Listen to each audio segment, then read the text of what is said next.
कैसा था Olympic village? क्योंकि बहुत स्टोरीज सुनाई देती है। मैं अपना एंगल बताऊंगा क्योंकि anyways there is a lot of things out there about the Olympics, तो मैं अपना शेयर करना चाहूँगा जो कि बहुत एक्साइटिंग है मेरे लिए, क्योंकि मैं जिस तरीके से गया था, जितना भी मैंने लाइक लोगों से पता किया था क्या होता है, and I have also been in several Asian Games, Commonwealth Games, and it's a similar kind of atmosphere. But जब मैं यहाँ पहुँचा, first day, after training, after food, after everything settling in, knowing कहाँ पे क्या है, बस कहाँ से लेनी है, all this, I was exhausted. मतलब आई फेल्ट यार, जैसा हालत में मैं अभी हूँ, लाइक कम्प्लीटली एग्जॉस्टेड कि ऐसे में अगर कल मुझे मैच खेलना है तो I won't be at my 100%. Mentally exhausting होता है। या मेंटली, फिजिकली एज वेल, क्योंकि इतना आपको वॉक करना पड़ रहा है यहाँ से वहाँ जाने के लिए. Like you have to go to the dining hall, उधर आप जा रहे हो, you see thousands of athletes coming in, going out, and then कोई मिल गए, you talk to them. For us, like BWF event, we stay in a hotel. वहाँ से कोई आसपास नहीं रहेगा. It's all your team who knows कि यार मैच है तो डिस्टर्ब नहीं करना है या कैसे करना है. It's all sorted.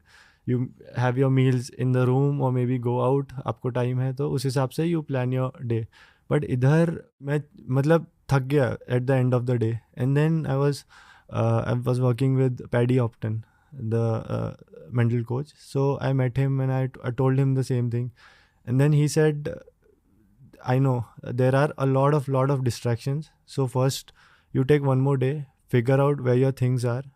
आप अलग अलग जो भी चीज़ें हैं, plan your things and go and do it.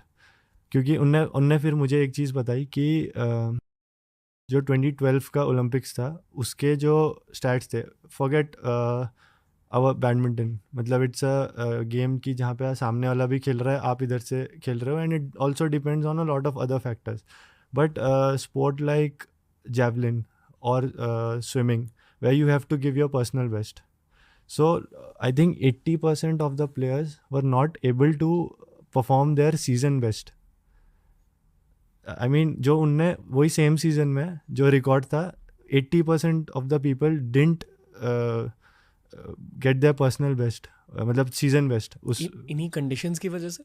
या because there is a lot of things around the Olympics, the Olympics, वो आप मोमेंट में कॉट अप हो जाते हो, इतने सारे एथलीट्स हैं, and if you are not able to give your season best then you have not peaked at the right time और समथिंग और the other. So he said for you it's important to stay focused. आप match के लिए जाओ, खाना खाओ, try and make sure कि जैसा कि आप एक वर्ल्ड टूर इवेंट में आप चीज़ें रखते हो, आप वैसा ही सेम रखो.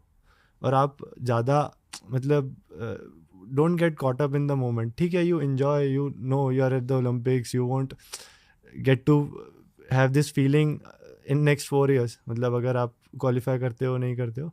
So he said, you enjoy, but at the same time, know what's your target. You have to, tomorrow, I want you to play nothing extraordinary, but your season best.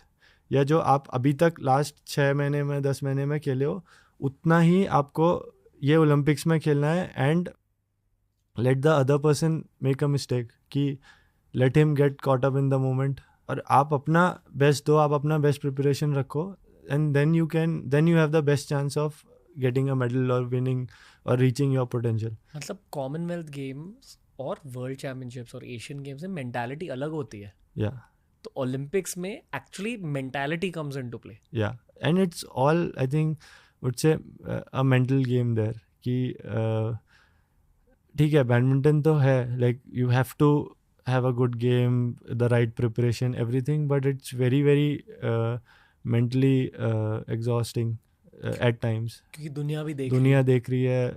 मैं first day गया hall के अंदर, first match, and usually BWF events पूरा पीछे से blacked out रहता है. It's only the light सिर्फ कोर्ट पे पड़ती है, तो you can't see the audience that much. इधर पे पूरे हॉल पे लाइट है, and there the hall is packed. सुबह 8 बजे से द हॉल इज़ पैक्ड.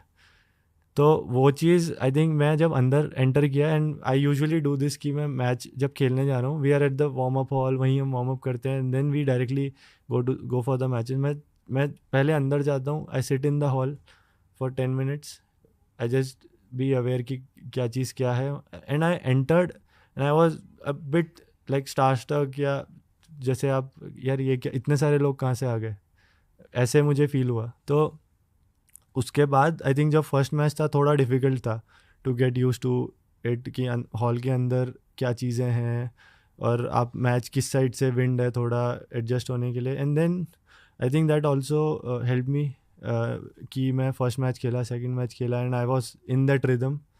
तो मैं by match it started getting better, and I was able to like focus more in the game from the second match, the third match.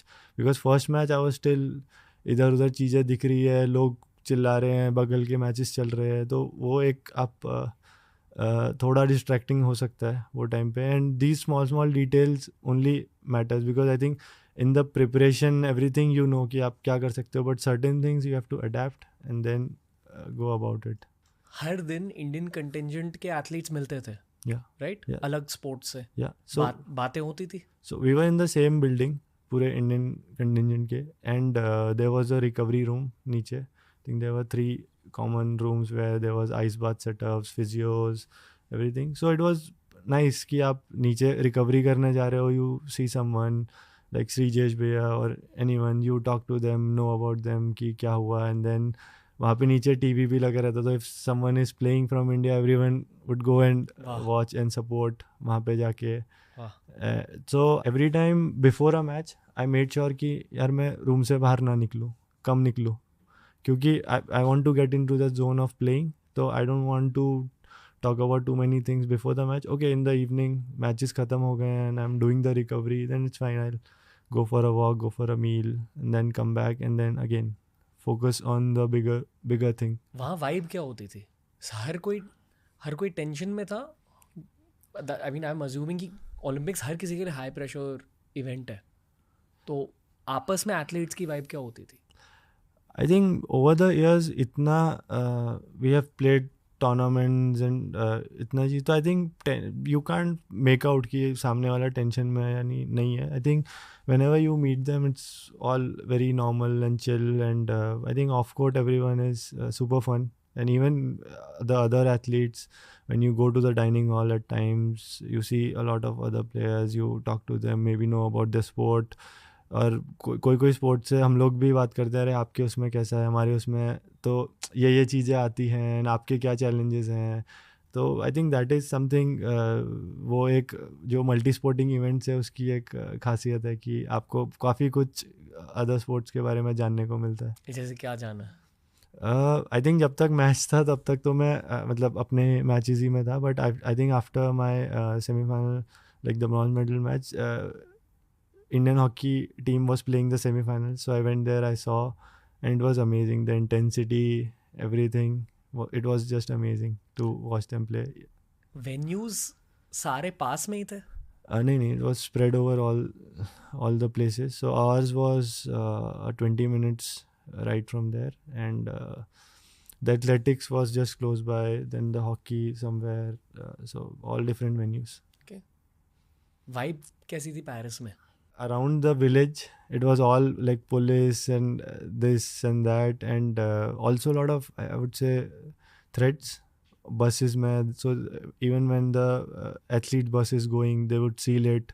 Police har jagah hai, like lot of checking. Even the Caesars were not allowed कि for that you have to take a separate permission कि कभी match में गट टूट जाती है, you have to quickly cut it, तो उसके लिए the tapes and everything. So काफ़ी टाइट सिक्योरिटी थी around the village, around the stadiums. But again Paris was, my mom and dad, my brother, they were there. तो I think every day they were just having fun, because मैं तो village के अंदर रहता था. जब matches होते थे दे वर देयर, एंड बाकी time they would go around in the city, कभी कहीं India House. So it was nice, they had a really nice time as well.